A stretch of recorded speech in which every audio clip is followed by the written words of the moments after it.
welcome back to my channel. I will be your K-drama queen for today. And in this episode, I'm incredibly excited to review the #1 hit drama in Korea. Ever since its first episodes, it's been ranked #1 in the Wednesday-Thursday slot. Its ratings are through the roof. Everyone's raving about it. It is so real. It is so down to earth. It is so incredibly amazing and it has the best cast ever. And the drama is Kim Gwa-jang, or Chief Kim. From the get-go, I just want to get it off my chest that I absolutely love this drama. It was incredibly captivating in so many unusual ways. It is absolutely worth your time. Check it out, watch it, especially if you're someone who's interested in Korea as a country, if you're interested in the culture, if you are living there or you plan to move there. It is definitely very educational in terms of culture, society, norms, morals, ethics, all this kind of stuff that has to do with Korea. And with that said, here comes the spoiler alert. Those of you who haven't seen this drama, pause this video, go watch it, come back, and we will all have fun here without having anyone feeling really hurt. So you guys know that I judged a drama by the first and the last episode, and interestingly, this drama actually did not pass my first and last episode check. Because the first episode didn't really leave me overly excited. I did want to watch upcoming episodes, but I didn't really have high hopes for this drama. I felt like the plot in the first episode was a little bit confusing. I wasn't sure who was who and what was what, and it wasn't clearly defined. Obviously later on I understood everything, so that wasn't a problem, but at the beginning I was just kind of a bit confused, and that may also have something to do with the fact that I'm not from Korea and I'm not familiar with their gang culture, thug culture, corporate company culture, so all of these aspects that were introduced in the first episode were a little bit unfamiliar to me. I felt like I had to sit at the edge of my seat and really follow what was going on because there was a lot of finance and accounting jargon. There was so many terms that I didn't know. I had to stop and look them up even in English. So my first impression with this drama was, man, I'm gonna have to work hard to actually be able to follow what is going on. But I feel like over time I got used to the corporate terminology. I got used to kind of the way Korean companies are, and this was really an eye-opening drama. So in terms of plot, this is definitely not a light weekend kind of drama where you just kind of like sit back, relax, sip on something, let the drama just roll in front of you. No, you gotta be really attentive, you gotta pay attention, you gotta really know what's going on because events switch so quickly in this drama that if you're not gonna follow, you're gonna get so lost in like the third episode. I also think that this is one of the most creative plots I've ever encountered when it comes to Korean dramas. The idea of putting this very selfish and genuinely bad person into a situation where he has a choice of continuing being bad or becoming good, and then accidentally making him good and having him stick to it and making him actually become a decent human being, and then changing other people around him into decent human beings. And it honestly hit me right here. It was so heartwarming to see the true reality of what it's like to be a human being, what it's like to be put in front of choices, what it's like to be put in a situation where people rely on you or you have to make important decisions.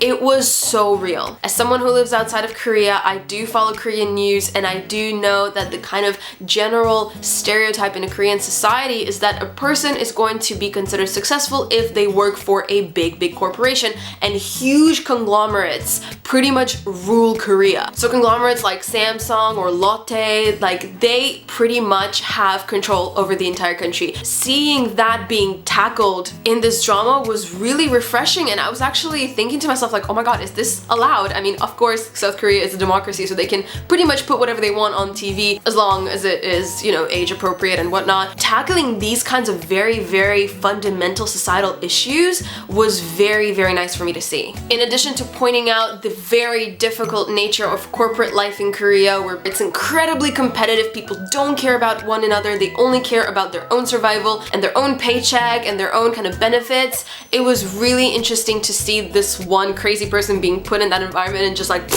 exploding it and changing it completely. And I really hope that this drama makes people realize that it really is down to the small people to make the change. Yes, they have really little power. Yes, there's so many bad people on top who have terrible connections and they're going to do terrible things, but this really instilled a lot of hope in me that little people do have a voice especially with that little segment where the young kids were involved and the power of social media was illustrated, where they managed to gather like 3,000 people in a matter of days because of social media. So that was really refreshing to see. I was very glad to see that theme being addressed as well, this kind of theme of people turning into adults and the fact that every one of us is at some point a young aspiring person, but then something just happens. Life happens and people tend to go into their shells. They tend to become very, very robotic and closed up, and you can really see that well in the entire cast of the business operation department. Until Kim Kwajang actually entered their realm, they were all like robots. They were all just like coming to work, doing their thing, leaving, and there was no spark, there was no life in them. So showing how Chief Kim was able to completely change that was really refreshing and rewarding and heartwarming. Other themes that I really appreciated were, of course, parenting and how parenting is really important, and we could see that through, of course, the chairman and his son, who was good for nothing person until he actually started learning, until he was actually confronted with a strong authority figure like Chief Kim, who was able to put him in his place, tell him what to do, pretty much mold him into a real human being. And just overall, I praise the writers for creating this incredible evolution of every single person in that company who was affected by Kim Kwajang in any way or kind. It was so well done and inspiring. Like, I just want to go out there and conquer the world now after I've seen this drama, I swear. One last thing that I want to mention about the plot is, man, this drama was so funny. Genuinely so incredibly funny. I have never laughed out loud when watching a Korean drama. I never had to pause a drama to just compose myself because I was laughing so hard. So many funny scenes, so many nice little comical moments. It was just perfect. Moving on to characters, I just gotta say 3 words. Nam Gung-min. I got no words. I am seriously speechless. He is so perfect as an actor. And that role, I swear, was specifically made for him. His facial expressions, his mannerisms, his entire being, and his body language just embodied Chief Kim like no other. His bromance with Junho was way too funny, and Junho was actually really good in this drama as well. Like, I genuinely, until the episode of like 11 or 12, hated his character with such a passion I couldn't even look at him. And just in general, I feel like I don't really have much to say about individual characters because all of them were so well picked for their roles. All the good characters were really funny and really real, and all of the evil characters were so incredibly evil to their core that I truly felt hatred towards them, which just illustrates how good of a job they did, really. On a side note, I wasn't entirely a fan of Nam Sang-mi's character, which was Chief Yoon or Director Yoon, but she just wasn't as exciting as other characters, and I understand you need really grounded characters in a drama in order to like not let the plot get completely out of control so that it wouldn't be kind of like too much in your face. Every single character is super quirky. I get it, but I don't know, she just seemed a bit too decent, too normal, too mediocre. There wasn't anything special about her. But with that said, that doesn't mean that I didn't like her character. The actress, she did a great job. The character was well fitted into the entire cast, so it was just like a little tiny remark that I noticed.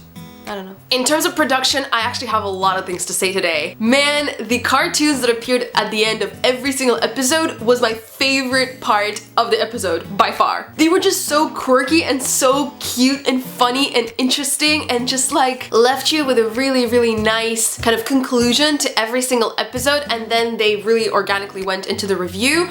It was just such a little addition, but it made the entire episode feel totally different. Like, so well done. Whoever thought of this idea, promote this person, I swear. Overall, the filming and production was also really well done. I love the cinematography, especially in the moments like I tried to imitate in the intro. For me, as someone who makes videos, it was really educational to watch and to kind of like, you know, learn from what these people are doing. I also like the costumes of almost everyone. I absolutely love suits, especially on men, and just in general the corporate fashion I think is really interesting. I like how they weren't afraid to play with different bold colors.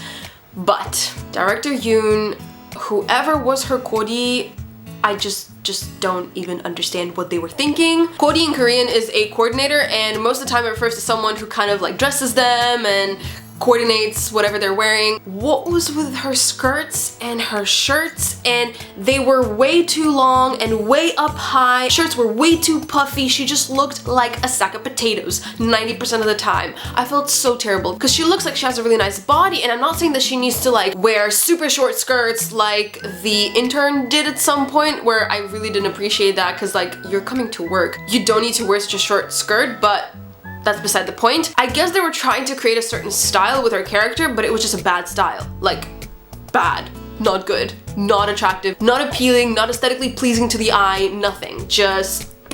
In terms of soundtracks, guys, I dare you to guess what was my favorite soundtrack of this drama that I've been playing 24/7 on repeat. Yup, it was the tune that played at the beginning of this video. It is the tune that plays at every single epic moment in this drama, and it is Din Din's What's for the Money? That's for the money? Something about money. The background music was also really fitting. It really set the mood right at specific moments. If it was a happy moment or a sad moment. Speaking of sad moments, the soundtrack that played every time when Sawyer looked at director Yoon and he had this feelings for her, but then he felt like a terrible person. It was just like this whole crush moment right there. That soundtrack, it was such a dramatic soundtrack. It was so emotional. I really like it. In terms of miscellaneous little things, I actually don't really have much to say because unlike with many of my other reviews, I didn't take notes while watching this drama. I'm not really sure why. I feel like I was just so focused on trying to follow the plot and make sure that I don't miss anything that I didn't have the time to like go on my phone and record some notes. But there are two things that I do want to point out. One, it was Chief Kim's bodyguards. Hilarious. Such a little role, such a small part, but they were so funny. And also this whole joke with the name of the chairman being Hyun-do, like D to the O, and when they always go the D to the O, it was so funny. Oh, and that reminds me of the Go-and-Gu lawyers. Every time they appear, it's like such a dramatic moment, and I feel like it must have been so funny for these actors to perform in this drama where the only thing that was required for them is to look dramatic and appear at whatever moments they needed a lawyer and just be like, Go-and-Gu Company, we're gonna be representing you from now on. Like, it was so funny. I can see how that was their way of mocking lawyers in that sense. It was clever. He's so clever. Otherwise, that is it for my review. Generally, overall, I would give this drama a 9.5 out of 10. Yes, it was that good. It was just so real. It really touched upon very important topics and themes. On that note, I really want to know what you guys thought about it. Leave your opinions and comments in the comment section below. Let me know if your opinions matched mine or not. Do you have anything else to say? Was there anything I missed? The comment section is all yours. Otherwise, I hope you all are having a wonderful week and you're staying happy and healthy, and I will see you all later this week. Bye! Annyeong!